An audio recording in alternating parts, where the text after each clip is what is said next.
राम राम संगवारी हो, मैं करण सिंह आपको ये बताना चाहता हूँ ये नवरात्रि में हमारे बीच 12 अक्टूबर के और ये फिल्म जेकर नाम है प्रेम अमर है। ये फिल्म के निर्देशन करे हैं हमारे बड़े भैया आदरणीय सुनील सागर जी और ये फिल्म के निर्माता है हमारे चाचा श्री जेठू साहू जी।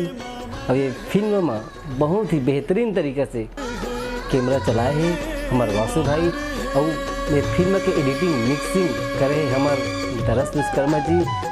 हमारे करण फिल्म सीजी की तरफ से आप सबो झनला गाड़ा गाड़ा बधाई देथन, शुभकामना देथन कि आपको फिल्म सुपर डुपर हिट होए और छत्तीसगढ़ में तहलका मचा दे। प्रेम अमर है तोर सबले बड़े दरबार वो गाना बहुत ही सुपर डुपर हिट है, तो एला अपन यूट्यूब में देखे बर झन बोला हूँ। आप सबो झनला नवरात्रि के हार्दिक शुभकामना।